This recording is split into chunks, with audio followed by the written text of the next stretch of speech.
Muy bienvenidos un fin de semana más a nuestros encuentros en casa. Qué bueno poder estar juntos.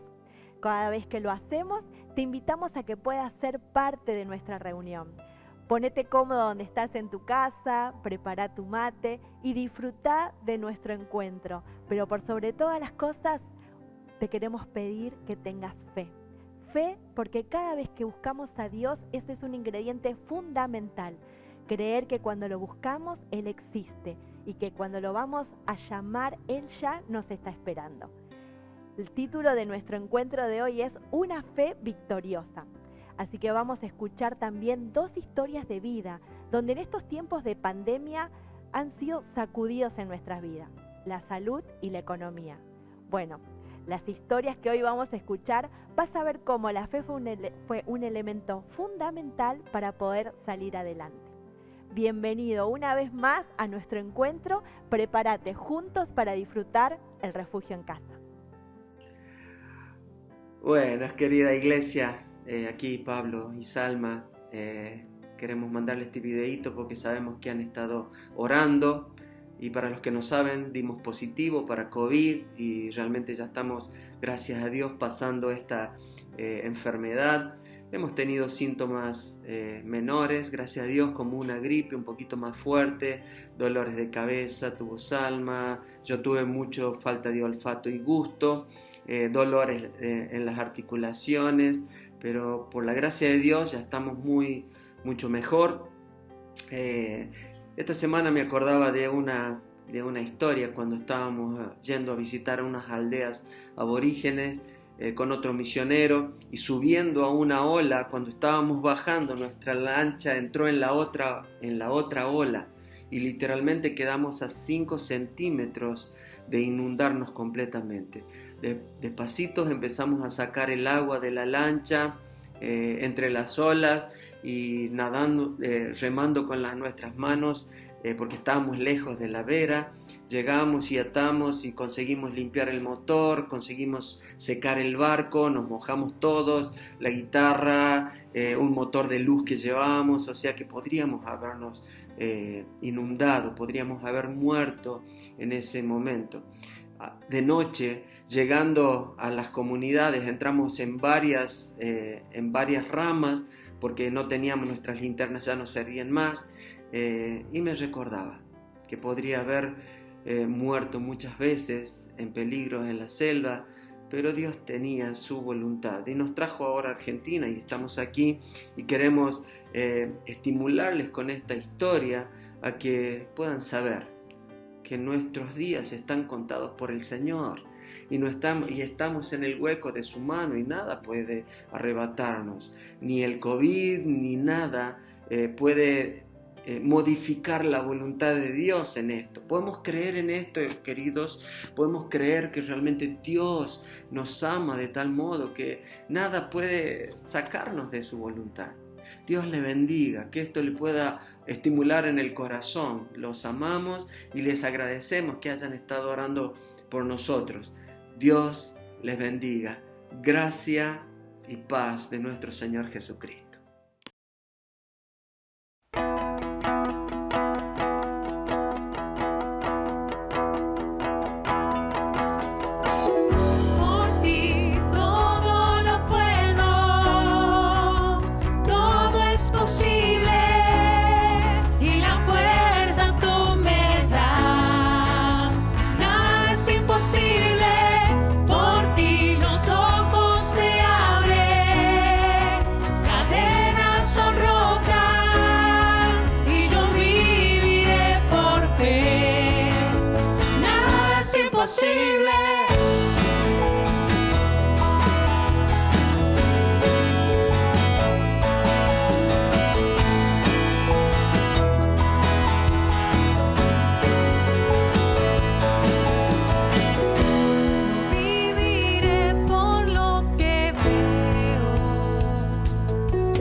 Sé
Estamos en este momento con Rui Córdoba para que nos cuente su historia de vida. Muchas personas le tienen miedo a lo que se está anticipando. Pronostican que después de la pandemia y aún durante la pandemia va a haber una crisis económica mundial que asusta. Algunos no han conseguido trabajo, otros los han perdido.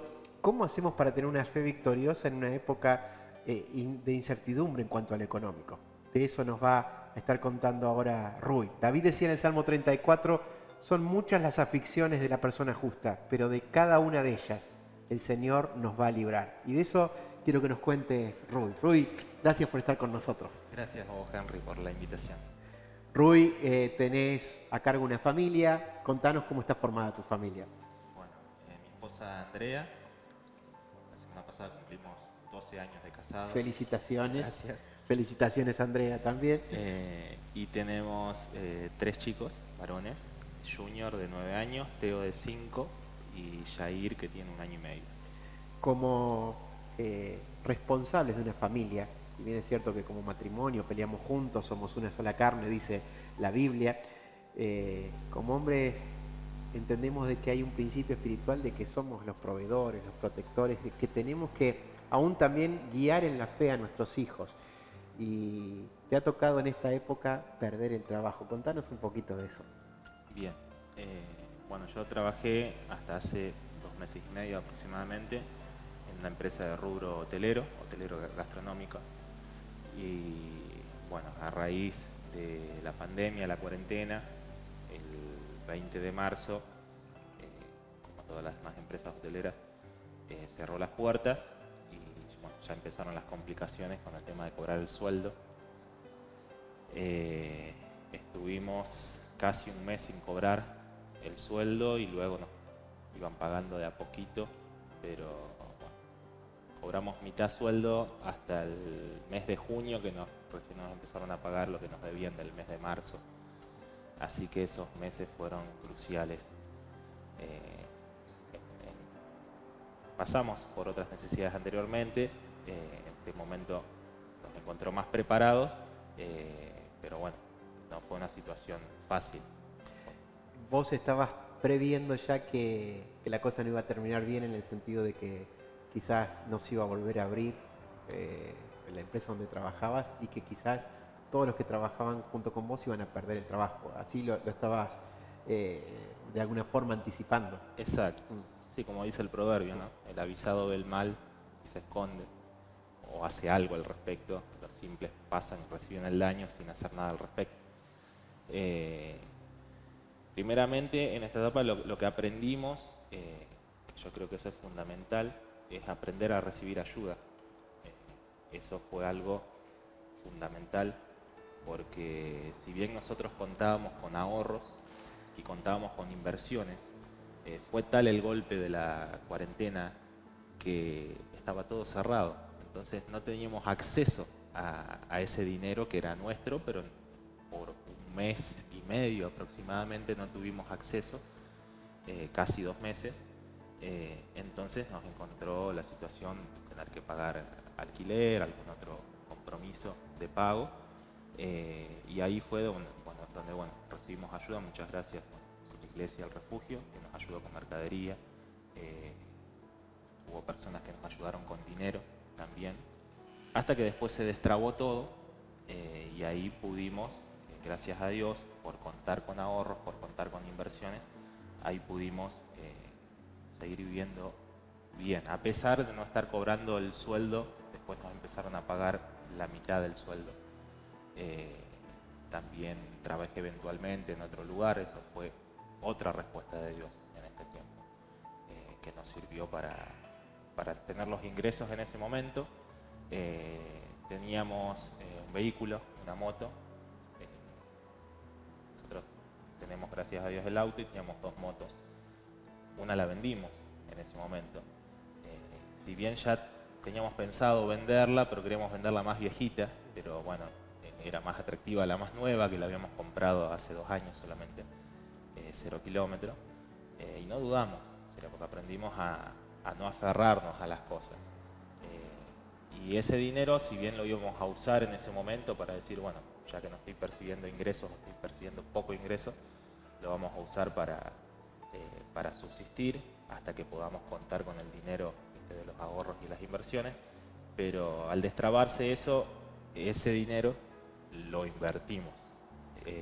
Y eso, sumado a que, bueno, yo después me desvinculé de la empresa, recibí algo de dinero, volvimos a invertir.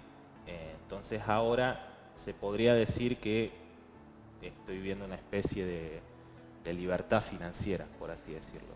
Si bien tenemos algún otro negocio pequeño de venta de algunos artículos, bueno, de deporte en mi caso, Andrea, mi esposa, en todo lo que es panificados, alfajores, el mayor ingreso lo estamos percibiendo de nuestras inversiones y eso lo aprendimos. Quiero que nos cuentes un poquito de esto porque mucha gente le tiene miedo a perder el trabajo, a no tener el ingreso mensual o al no saber qué va a pasar. No te noto con miedo al hablar del futuro y no solamente es por lo que pudiste ahorrar o invertir, sino tu fe está confiada en los planes o en los principios bíblicos. Proverbios para vos es muy importante. Sí, fundamental. Nos has dicho que, o anteriormente charlábamos de que ya han vivido una experiencia parecida, pero ahora lo agarra más equipado. ¿De qué clase de equipamiento nos estás hablando? Bien, bueno, primeramente entender que cuando tenemos confianza en el proveedor, en quien nos provee, siempre vamos a tener provisión, siempre.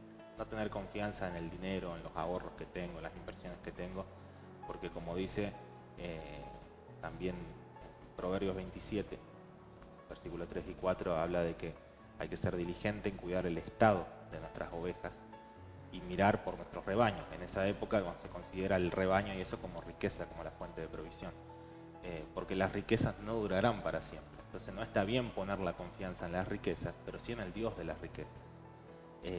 Y dice el proverbio al final que será la corona para perpetuas generaciones, o sea, pensar en el futuro.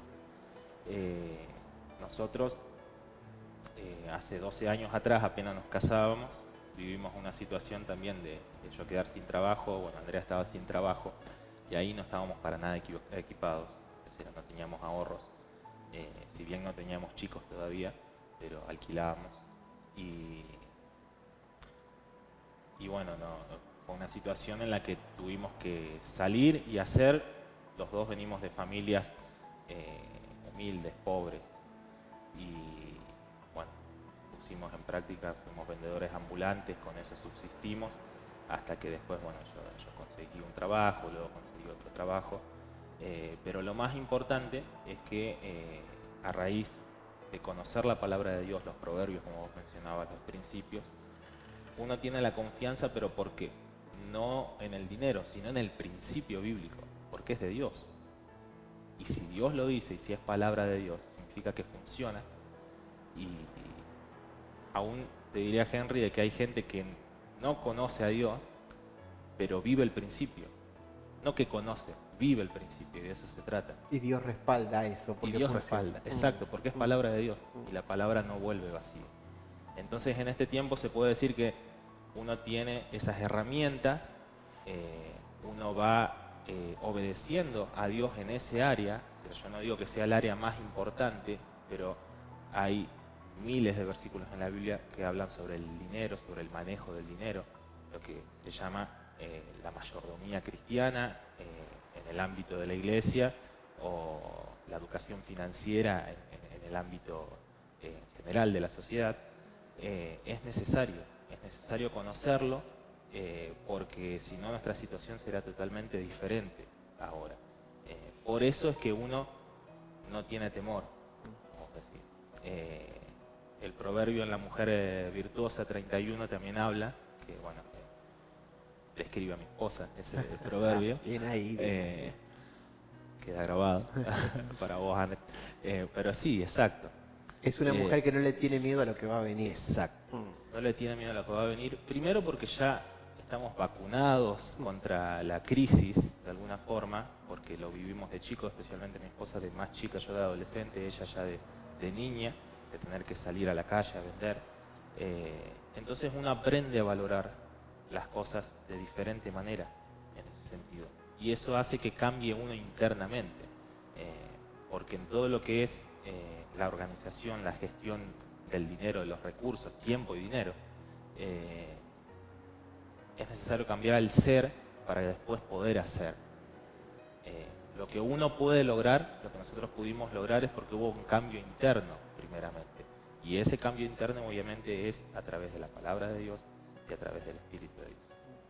Rubí, quiero que para terminar le cuentes o le tires un principio. No sé que hay algo que es el ahorro hormiga. Escuchá esto, el ahorro hormiga no lo vas a escuchar por ahí, que tiene que ver con un principio de Proverbios que te ayudó a estar equipado para esta situación y es un principio bíblico que funciona. ¿Qué es eso del ahorro hormiga?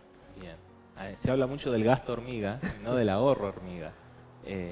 Sería lo contrario, o la antítesis al gasto hormiga. Se tiene que entender que el que ahorra, dice la Biblia, poco a poco se enriquece. Ese poco a poco se puede considerar lo mismo que dice en Proverbios 6 de la hormiga, que es sabia y ahorra el alimento en el verano para cuando venga el invierno. Si una hormiga lo puede hacer siendo un insecto, ¿cuánto más es para nosotros? Por eso Dios nos manda a decir, mirá la hormiga, o sea, como diciendo, zapallo, mirá, lo hace un bichito y no lo vas a hacer vos. El cerebro es un Claro, poquito más grande. es más desarrollado. Entonces, gracias a eso, es porque nosotros no es que cuando se habla de ahorro la gente piensa que tiene que o ser millonario, le tiene que sobrar muchísimo. Y es al revés, porque la palabra dice que te vas a enriquecer al ahorrar poco a poco, al hacer ese ahorro, hormiga. Y el ahorro siempre tiene que tener un proyecto, un objetivo, que puede ser a largo plazo, a mediano plazo, a corto plazo o a cortísimo plazo. En Argentina hablamos del cortísimo plazo por cómo están las condiciones dadas lamentablemente en la economía. Pero eso también lo termina uno haciendo más fuerte y más sabio, buscar la forma siempre de decir, bueno, ¿cómo puedo generar recursos? Dios nos promete que nos da el poder de hacer las riquezas. Y tal vez suena como muy materialista esta charla hablando, habla de dinero, habla de riquezas y demás, pero nuestra vida se rige por eso y como siempre digo, la palabra de Dios tiene muchísimo para eso, o sea que es un tema importante en el que debemos nosotros estudiar, debemos informarnos, que es algo que a mí me encanta hacerlo y me encanta también enseñarlo, poder ayudar a las personas a que puedan conocer estos principios, aplicarlos en su vida. Simplemente, si alguno tiene alguna duda, a Roy le encanta asesorar, dar un consejo, así que te podés comunicar con el WhatsApp de la iglesia y después vemos cómo lo ubicamos. Quiero que simplemente le digas algo a alguien que quizás está viendo como una muralla y decir, de esta no salgo, tengo miedo de lo que tengo, de lo que no tengo, de lo que voy a perder, nunca me va a pasar nada bueno. Vos decías que algo cambió antes de que cambie la realidad, cambió el interior. En dos palabras, ¿cómo podemos hacer esos cambios? Bien, dice en Salmo 50, 23, y al que ordenare su camino, le mostraré la salvación de Dios. Si bien está hablando de salvación, esto también es aplicable a otras áreas de la vida, en este caso a la economía y las finanzas. El orden es un principio fundamental. Cuando la persona se dispone a ordenarse, así como cuando se dispone a decir, bueno, voy a hacer dieta, voy a hacer ejercicio,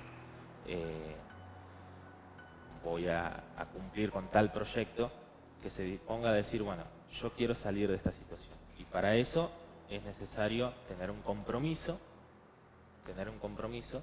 a ordenarme.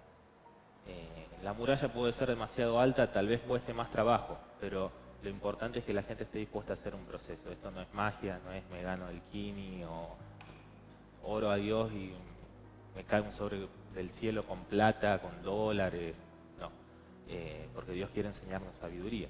De hecho, la palabra dice que la sabiduría es más importante que el dinero. Eso nosotros agradecemos también en este tiempo de pandemia, que encontramos personas sabias que nos supieron aconsejar y a la que nosotros tuvimos que tener la humildad de recibir esos consejos. Y eso fue una riqueza mucho mayor que el dinero, porque la sabiduría es más preciosa que las piedras preciosas, mejor que la plata, que el oro, eso es lo que Dios dice. Entonces, mi consejo sería ese, de que la gente busque a Dios, busque sus principios y esté dispuesta a cambiar el ser, a ordenarse, para que después pueda hacer y entrar en un proceso. Sí o sí se necesita un proceso, no hay magia, pero ese proceso te va a terminar haciendo más fuerte y a no cometer los mismos errores que te llevaron a estar en esta situación que hoy estás. Amigo, muchas gracias. Vamos a seguir adorando al Señor. Dios, como decía Roy, sigue siendo fiel a aquel que es fiel a los principios de su palabra y los obedece. Qué bueno es confiar en un Dios que nos respalda y que, como decía Roy, nos provee aún en los momentos difíciles. Y aquí estamos, Señor, en esta tarde, todos reunidos para adorarte, para alabarte, Señor, porque es una manera de honrarte, Señor, de honrar cada cosa que haces por nosotros. Señor, queremos en esta tarde alegrar tu corazón, queremos en esta tarde levantar un altar de adoración en este lugar y en cada uno de nuestros hogares.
Alabado, Señor. Solo tú, papá, eres exaltado.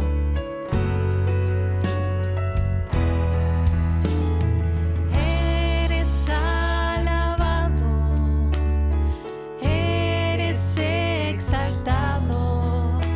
Tu nombre levantamos. Aleluya, aleluya. A una sola voz nos unimos hoy, te cantamos, Dios, en adoración. Dios imparable, Dios de imposibles, inigualable, eres invencible, Dios imparable, Dios de imposibles, inigualable, eres invencible, no tengo temor, en mi corazón tú tienes el control, no tengo temor, en mi corazón tú tienes el control,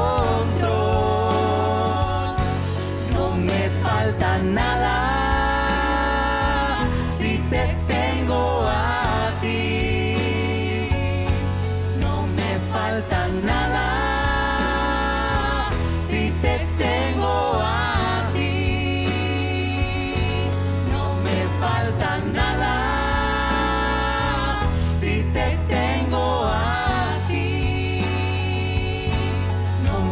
falta nada si te tengo a ti.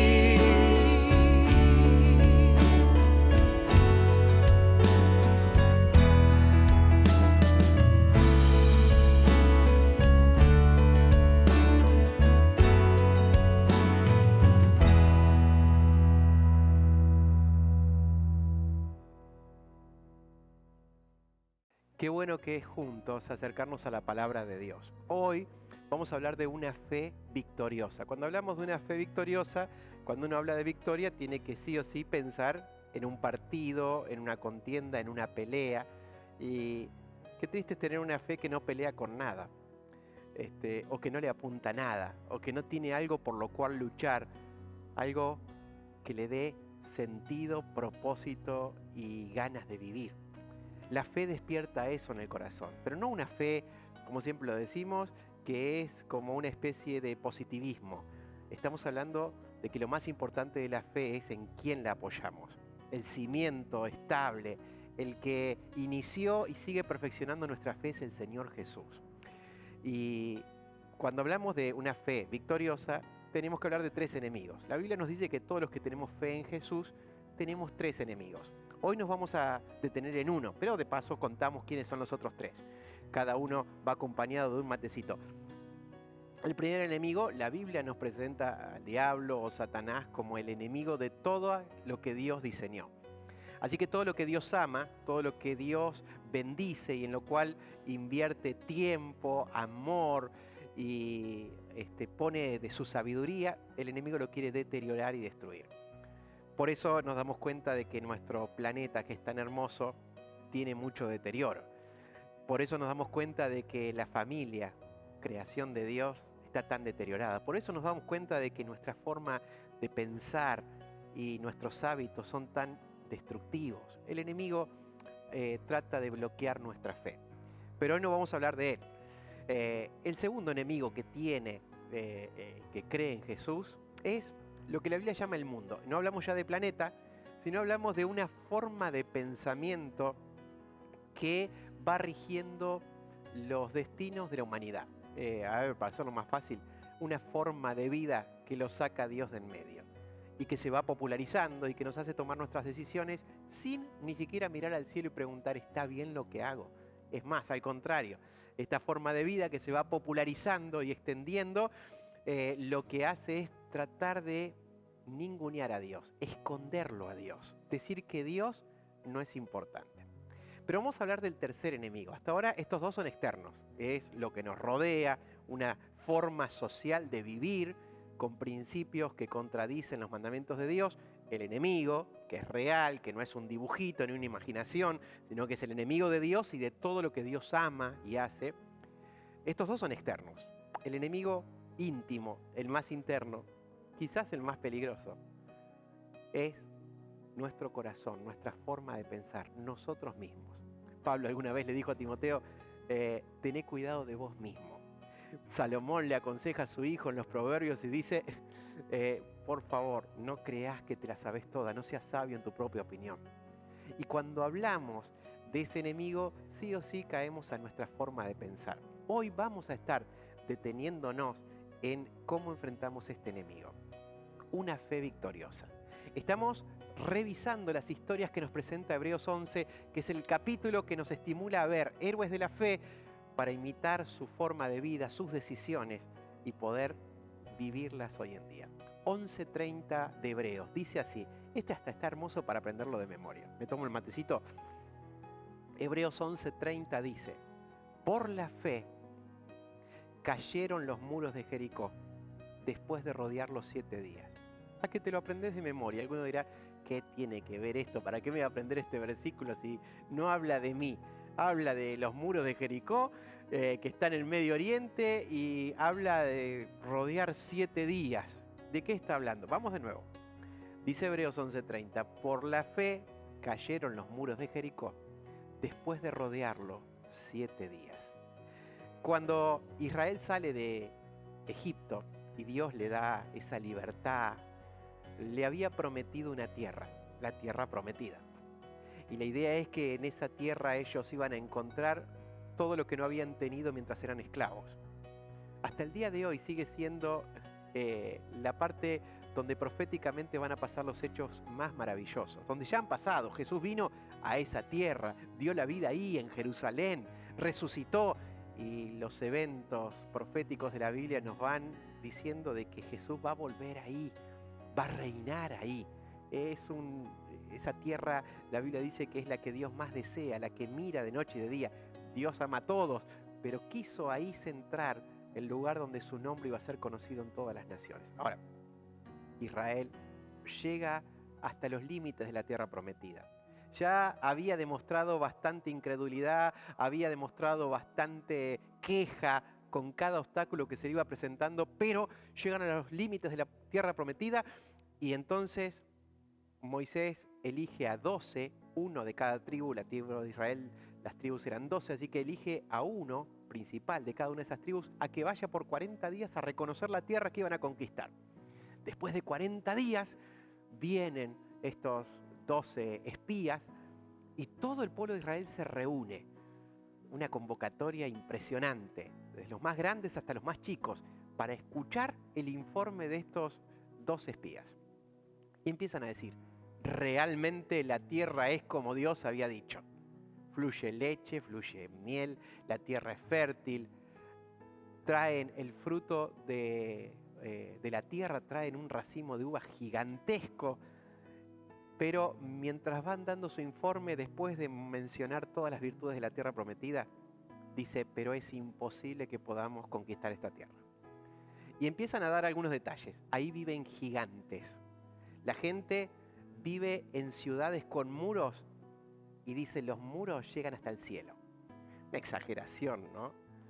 ¿Te acordás de tus vivencias cuando eras chiquito? Decime si alguna vez no te pasó. Hay una relación bastante estrecha, profunda y que se sigue investigando de cómo lo que vemos con nuestros ojos puede ser procesado por nuestro disco rígido, por nuestro cerebro, y cómo podemos traer a la memoria cosas que vivimos cuando éramos chicos, cómo podemos reaccionar o resolver.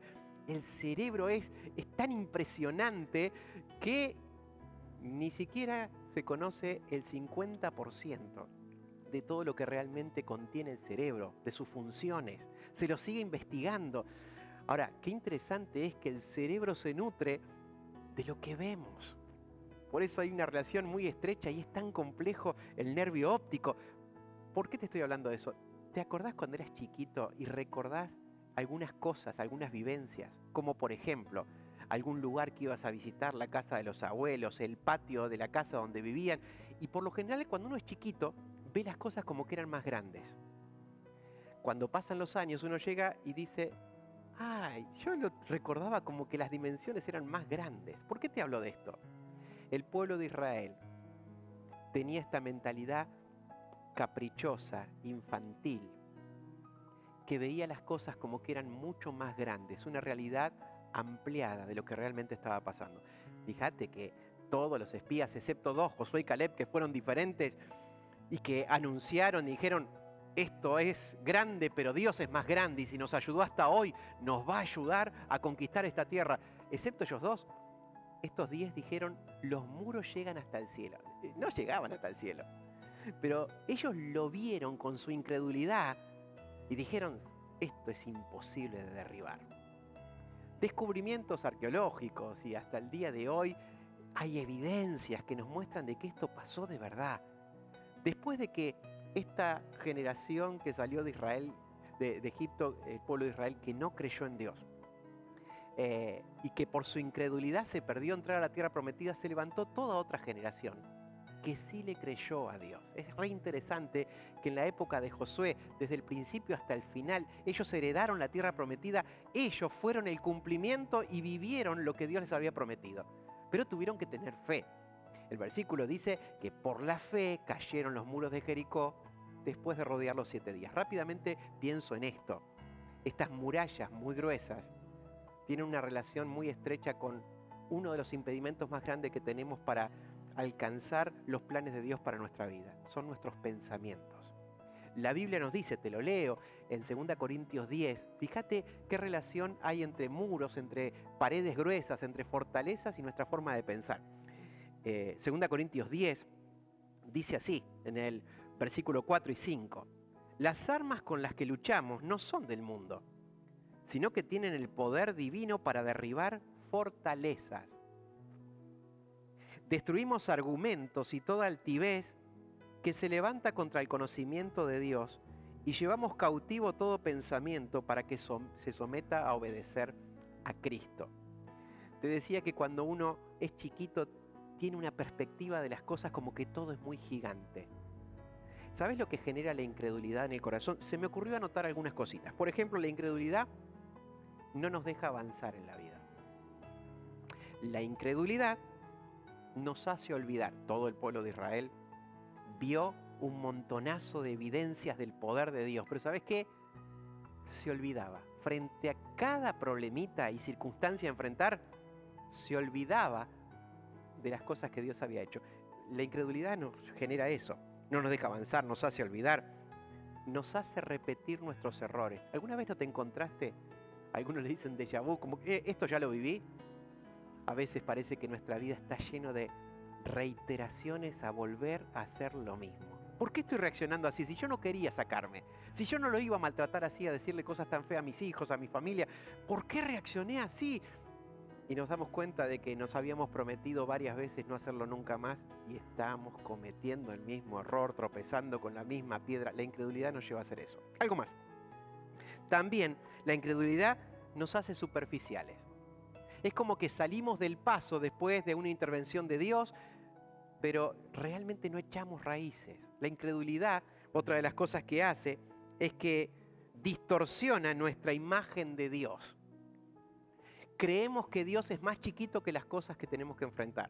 Por eso esa gente que salió de Egipto decía, los que viven ahí son gigantes, nosotros parecemos bichitos, langostas, y los muros llegan hasta el cielo. Esto es imposible. Otra de las cosas que hace la incredulidad es que endurece nuestro corazón. La Biblia dice que todo el pueblo de Israel que estaba en el desierto escuchó la voz de Dios, pero su corazón se endureció. Se vuelve insensible el corazón de aquel que es incrédulo, que no quiere atreverse a creerle a Dios. Porque la incredulidad es una decisión. Es una decisión. Algunas cositas más. La incredulidad nos aleja de Dios. Hebreos 11 dice que sin fe es imposible agradar a Dios porque si nos queremos acercar tenemos que estar convencidos, eso es lo que genera la fe, de que Él está y que Él recompensa a los que le buscan. La fe nos aleja de Dios. Otra de las cosas que hace es que la incredulidad nos aleja de Dios, la fe nos acerca. Otra de las cosas que hace la incredulidad es que tapa nuestros oídos y nuestros ojos. Es como que nos nubla de la realidad. No podemos ver a Dios. Es como que nuestros oídos, aunque escuchen su voz, no lo reconocen. Es como que aunque delante de nuestros ojos tenemos la evidencia de cuánto Dios nos ama, ¿alguna vez te pasó de que alguna situación te hizo decir, la vida no tiene sentido, todo me sale mal? Y realmente no estamos siendo justos. Se nos nubla la visión y nos olvidamos de todas las cosas que sí tenemos y que realmente todo no nos ha salido mal y que Dios ha sido muy bueno con nosotros y que Dios nos ha perdonado muchas veces. Hasta a veces la incredulidad nos lleva a creer de que Dios realmente no nos ama y que todo lo que nos pasa es castigo de Él porque Dios es como que la tiene jurada. Dios ya nos tomó de punto y todas las cosas nos van a salir mal porque Dios no quiere que nos salgan bien.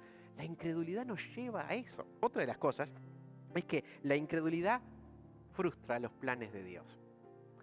Dios quería que toda esa generación que salió de Egipto entre a la tierra prometida, pero la incredulidad los hizo frustrar los planes. Hay pensar en cuántos planes hermosos que Dios pensó para nosotros. Todos sabemos y creemos en Dios de que Dios tiene planes, pero cuando somos incrédulos creemos que esos planes no se van a cumplir porque nosotros no lo merecemos, no somos capaces. Quiero decirte que cuando Dios planea algo, dentro de sus planes está el saber cómo somos y nuestras limitaciones. Y lo más maravilloso de nuestra fe es que nos ayuda a confiar en Él y no en nosotros. Otra de las cosas que genera la incredulidad, esta quizás es la más terrible, es que ofende a Dios. Hoy quiero que hablemos de una fe victoriosa que nos ayuda a derribar murallas. Es algo interesante, lo que derribó esa muralla, ese muro de Jericó, esa fortaleza, fue la fe de ellos.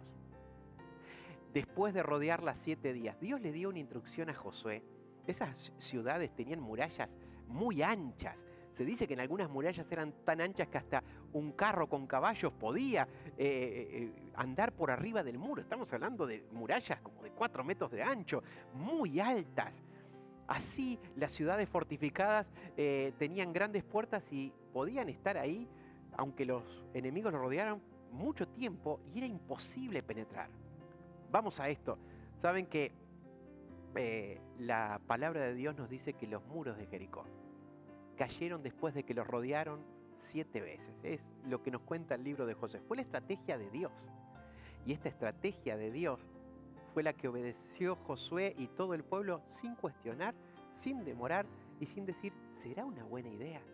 Lo cierto es que cuando uno tiene fe, obedece y Dios hace el resto. Una fe victoriosa es una fe que se apoya en Dios y que empieza a desarrollar un top 5, 5 cosas que nos ayudan a vencer esta forma de pensamiento. ¿Sabes que la incredulidad, de lo que hablábamos anteriormente, la incredulidad es una forma de pensar? Nuestros pensamientos son tan importantes que cuando la Biblia nos habla de tener esta nueva vida en Cristo, todo arranca con el arrepentimiento y el perdón. El arrepentimiento es un cambio de mentalidad. Es de ahora en más empezar a pensar diferente. El perdón lo aceptamos por la fe, pero nuestros pensamientos tienen que creerlo. A veces leemos palabra de Dios y decir, Dios dice que me perdona si yo le confieso mis pecados, pero mi mente dice, no, me niego a eso. Yo soy tan culpable que no lo creo. Hay tantas fortalezas, paredones en nuestra mente que impiden muchas veces que los mejores regalos de Dios se cumplan. Así que quiero hablarte de esta fe que tiene una perspectiva diferente. ¿Sabes que la fe nos ayuda a ver las cosas que no se ven, pero a ver las cosas diferentes? ¿Te acordás? Los israelitas que habían salido de Egipto vieron esas murallas como que llegaban hasta el cielo. Esta gente se enfrentó después de varios años con la misma muralla. Pero le creyeron a Dios en obediencia, tenían otra perspectiva. Sabía que el que creó los cielos y el Dios de todo era aquel que les estaba ordenando y respaldando en esto que ellos estaban haciendo. ¿Cuál es tu perspectiva frente a los desafíos de la vida? Hemos escuchado algunas historias, pero ¿cuál es tu perspectiva? La fe nos da perspectiva. Jesús dijo, lo que ilumina todo nuestro cuerpo, nuestras decisiones, es nuestra forma de ver. Hoy te hablaba del nervio óptico. Nuestra forma de ver tiene que ser afectada por la fe, porque nuestra forma de ver a veces limita el poder de Dios y hace que nos privemos de un montón de cosas hermosas que Dios nos quiere dar. Así que pensá en esto. ¿Cuáles son esas cosas que son para vos imposibles? No te estoy hablando de caprichitos o de sueños egoístas. Te estoy hablando de que si vos crees en Dios y le crees a Dios y has visto el poder de Dios, hoy sos desafiado a vencer esas murallas, esas fortalezas que te impiden seguir conociendo más a Dios y vivir sus promesas en tu vida. Primero es la perspectiva. La fe que confía en Dios, la fe que es victoriosa, no ve la propia limitación y puede ver por encima de la realidad. Cuando la Biblia nos habla de que los que esperan en el Señor reciban nuevas fuerzas en Isaías 40, previamente se nos habla de que Dios, con el poder de su grandeza, de su sabiduría, creó todas las cosas. Y para que tengamos una proporción, dice que Dios con 3 dedos hizo los montes. Fíjate la grandeza del poder de Dios. Y nos habla de que aquel que confía en el Señor, que desarrolla una fe, tiene otra perspectiva, puede levantar alas como águilas. Esto implica que sobrevolamos las circunstancias, porque tenemos una perspectiva diferente. Quiero decirte algo, desde arriba las cosas se ven diferentes. Desde abajo todo parece imposible. Y a veces las fortalezas mentales, que son nuestros propios enemigos para que le creamos a Dios y desarrollemos una fe victoriosa, nos cambia la perspectiva. Primero la perspectiva, segundo los pensamientos. Como te decía, los pensamientos son demasiado importantes para que nuestra fe siga creciendo. Nuestra fe en Dios no es ignorancia, nuestra fe en Dios no es anular nuestra razón. Dios, a diferencia de todos los seres vivos, a los seres humanos, nos dio ese toque de belleza y de gloria y nos dio la capacidad de razonar para que nos relacionemos con Él, para que podamos hacer amistad con Él, para que podamos vivir sus planes, para que podamos entenderlo. Pero nuestros pensamientos a veces construyen murallas y paredes, o por experiencias, o por incredulidad, o por ignorancia, que no nos dejan pensar como Dios espera que pensemos. El primer cambio que se desarrolla cuando creemos en Jesús y nos arrepentimos de nuestros pecados y recibimos su perdón, es que el Espíritu de Dios empieza a renovar nuestra forma de pensar. Efesios 4:23 dice que nos tenemos que renovar en la forma de pensar para que podamos descubrir más a Dios. Capítulo 10 de Salmos dice que la persona mala, por la altivez, por el orgullo que tiene, no busca a Dios. Es más, Dios no aparece en ninguno de sus pensamientos. Qué interesante sería que empecemos a desarrollar esta idea de que tener comunión con Dios es pensar en Él. Es imposible darme cuenta de que Él está conmigo si no pensé en Él. Es imposible que mi oración tenga sentido si cuando oro no estoy pensando en Él. Es imposible que mi adoración sea adoración si cuando quiero decirle cosas lindas estoy pensando en lo grande que son mis problemas. Es imposible que escuche la voz de Dios cuando leo su palabra y mi mente está desconcentrado pensando en otras cosas. Qué interesante es que Dios nos ha dado la capacidad de pensar diferente.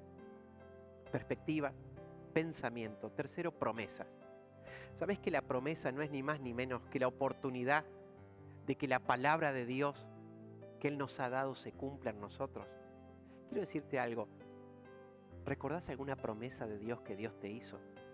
Quizás, y como lo suele hacer, leyendo la Biblia encontraste una promesa que parecía que tenía tu nombre, que Dios te la dijo en un momento preciso, o algo que el Espíritu de Dios generó en tu forma de pensar que te hizo decir, Dios me llamó a esto.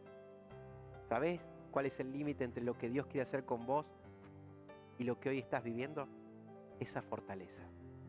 Y así como por la fe esa fortaleza de Jericó cayó, esa muralla cayó, hoy tienen que caer eso que limita lo que Dios te prometió. Es tiempo de que la promesa de Dios, que es lo que Dios te dijo al corazón, lo empieces a vivir. Si está en la Biblia, es para vos. Si está en el Nuevo Testamento y forma parte de esto que el Señor dijo que es para los que somos sus hijos, empezá a vivirlo. La Biblia nos dice de que tenemos que armarnos con este pensamiento, que porque Jesús murió en la cruz, quitó el poder del pecado en nuestra vida, no nos puede seguir dominando algún pecado que nos hace daño. Perspectiva, pensamiento, promesas de Dios. Una más, planes de Dios. Cuando lees Josué, Josué era un guerrero y viene el ángel del Señor y él escucha esta estrategia que le dio. El plan para que se venga abajo la muralla es re loco. Por 6 días tienen que darle una vuelta a la ciudad y hacer sonar las trompetas, que eran como cuernos de carnero. El último día, el 7º día, tienen que darle 7 vueltas. Y después tienen que gritar fuerte y el muro se va a caer. Vos, que tenés experiencia en tus cosas, imagínate si viene Dios y te dice, vamos a cambiar los planes. ¿Sabés que los planes de Dios son locos? Son ilógicos para aquellos que no tienen fe en Dios. Entonces terminamos haciendo lo que a nosotros nos parece mejor. El problema es después cuáles son las consecuencias. Josué, sin preguntar, le dice al pueblo y toda esa generación dice, Josué, si te lo dijo Dios, lo hacemos. Apenas le da las instrucciones Dios, ellos empiezan a hacerlo y cuando gritan, se vienen los muros abajo. Fue la primer conquista de la tierra prometida. Hay un montón de cosas que Dios nos llamó a conquistar por la fe y quizás nos hemos quedado bloqueados con ese paredón de fortalezas que la Biblia dice que son argumentos, orgullo propio, pensamientos que no nos dejan conocer a Dios y nos hacen seguir viviendo quizás un cristianismo mediocre cuando Jesús vino a darnos una vida abundante. Hablamos de, ¿te acordás? Perspectiva, pensamientos, promesas. Hablamos de planes y hablamos de propósito de Dios. Dios nos hizo con un propósito. El primer propósito es que lo busques y lo puedas encontrar. El segundo propósito es que la vida de Cristo se forme en vos. Cuando Israel fue conquistando la tierra prometida, el propósito de Dios era que a través de esa tierra y de ese pueblo, todas las naciones descubran su gloria. Quiero terminar con esto. 3 preguntas. ¿Cuál es la fortaleza de tu mente que te impide seguir conociendo a Dios? ¿Cuál es esa fortaleza? Que es como una muralla que cada vez que querés buscar a Dios te dice, no, esto no es para vos, es imposible, hasta acá llegaste. Hoy por la fe la podés derribar. Decime una cosa, ¿recordás alguna promesa que Dios te hizo al corazón? ¿Algún deseo genuino y noble y santo y puro que puso ahí y que te frustraste y dijiste, bueno, lástima que pasan los años y esto no va a pasar? Hoy es tiempo para que vuelvas a atreverte en el Señor, a decir, en el nombre del Señor, como cayeron esos muros, voy a seguir el plan de Dios, aunque sea rodear 7 veces esto. Y yo creo de que Dios es fiel y verdadero para cumplir sus promesas. Lo último, cuando se nos dice de derrotar estas fortalezas con armas poderosas en Dios, se nos dice que nosotros tenemos que llevar nuestros pensamientos a obedecer a Cristo. ¿Hay algo que te está haciendo ser desobediente a Dios? ¿Y ya lo has aceptado como parte de tu personalidad? Hoy es tiempo de que tomes ese pensamiento y digas, esto no va más. La incredulidad es el peor negocio. La fe habilita y despierta el poder de Dios en nuestra vida. ¿Qué te parece si le pedimos a Dios que haga algo con nosotros? Señor, conoces a cada uno de los que nos están escuchando en este momento. Algunos no te han conocido porque las murallas de la incredulidad y de la ignorancia y de malas experiencias se han interpuesto para que no puedan disfrutar de tu amor. Y aunque hay evidencias de tu poder, se han negado. Yo te pido de que hoy esas murallas, esas fortalezas mentales vengan abajo. Señor, muchos de nosotros te conocemos, pero la incredulidad nos hace olvidar las cosas que has hecho con nosotros, nos hace a veces ofenderte, nos hace endurecer el corazón y acostumbrarnos a la frustración de que tus planes no se van a cumplir. En el nombre del Señor Jesús y por la fe, como aquellos derribaron los muros creyéndote, queremos que se vengan abajo esas fortalezas mentales, esos argumentos, esos paradigmas, esas formas de pensamiento que nos han hecho en nuestro orgullo creer de que la cosa no va a cambiar. Pero creemos que tu poder es el mismo de siempre y te pedimos que desarrolles en nosotros una fe que nos ayude a pensar diferente, una fe que nos haga saborear la victoria que nos has dado por medio del Señor Jesús. Amén.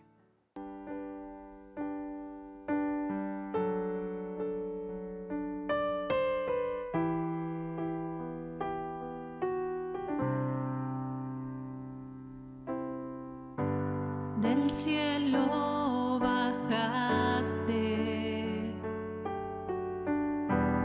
por mí te entregaste,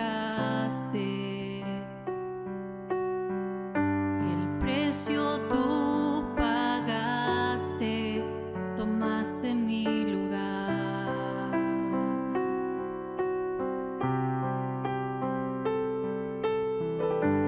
Mi dolor quitaste,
través de la Cena del Señor tenemos la oportunidad de recordar lo que Él sufrió y padeció por nosotros en la cruz y todo lo que fue la previa. Y antes de ir a la cruz, el Señor tuvo un encuentro con sus discípulos muy íntimo y tomó dos cosas muy comunes que hay en cualquier mesa, como una copa con vino y pan, y logró inmortalizarlo a través de los años, para que nosotros podamos hacer memoria de lo que Él sufrió y tuvo que padecer por nuestros pecados. La Biblia lo dice así: yo recibí del Señor lo mismo que les transmití a ustedes, que el Señor Jesús, la noche que fue traicionado, tomó pan y después de dar gracias lo partió y dijo: este pan es mi cuerpo, que por ustedes se entrega. Hagan esto en memoria de mí. De la misma manera, después de cenar, tomó la copa y dijo: esta copa es el nuevo pacto en mi sangre. Hagan esto cada vez que beban de ella en memoria de mí. Porque cada vez que coman este pan y beben esta copa, proclaman la muerte del Señor hasta el día que venga. Demos gracias por el pan. Padre nuestro que estás en el cielo, tú eres el pan de vida. Tú eras ese maná que pudo alimentar al pueblo de Israel. Y el mismo Señor Jesús allí también, ese tiempo que Él vivía y caminaba por las calles de Jerusalén y de Galilea y hablaba de tu palabra, Él dijo: yo soy el pan de vida. Y luego, antes de morir allí, junto a sus discípulos, tomó el pan y dijo: coman este pan en memoria de mí, porque este pan simboliza mi cuerpo, que va a ser golpeado, lastimado, azotado y molido, Señor, por nuestros pecados. Gracias porque tú padeciste por nosotros allí en la cruz, para poder liberarnos de la condenación y de todos nuestros pecados que realmente te ofenden en verdad. Gracias en el nombre de Jesús. Amén.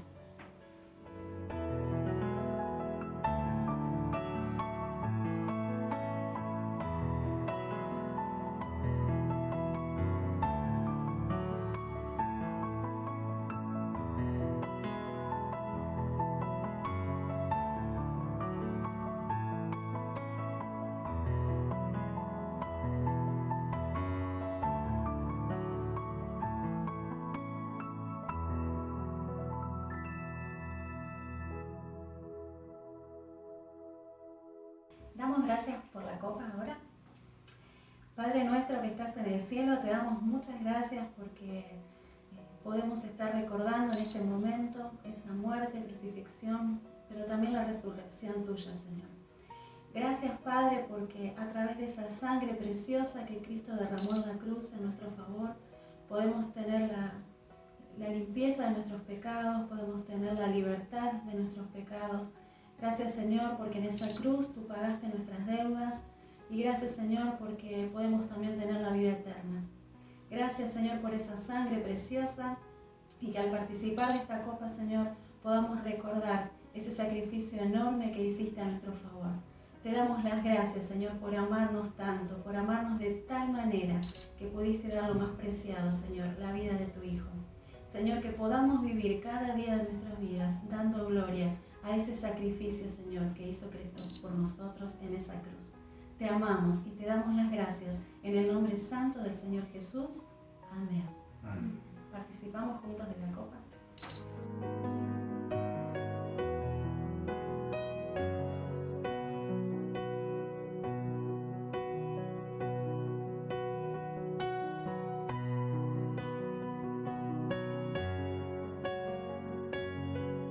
Llegamos al final de nuestro encuentro de este fin de semana. Queremos invitarte a que tengas una semana victoriosa, a que actives tu fe para poder derribar cualquier fortaleza mental que en esta semana quiera levantarse en tu mente y en tu corazón. Podés tener victoria en el nombre de Jesús. También queremos invitarte a que seas parte de nuestra reunión de oración. Todos los miércoles a las 7:30 tenemos nuestro Zoom, donde juntos clamamos y buscamos a Dios como cuerpo de Cristo. También te invitamos a que pienses en alguien que quieras invitar para poder presentarle el Evangelio. Te pedimos que estés agendando el domingo 27 de septiembre, donde nuestro encuentro va a ser con una temática especial. Queremos que nuestra familia y nuestros amigos puedan escuchar con claridad el Evangelio. Así que pensá en esa persona especial que puedas estar invitando el próximo domingo 27. Nos despedimos. Te damos gracias por poder apartar este tiempo como iglesia, como familia, para poder buscar juntos a Dios. Que Dios te bendiga mucho y tengas una semana victoriosa.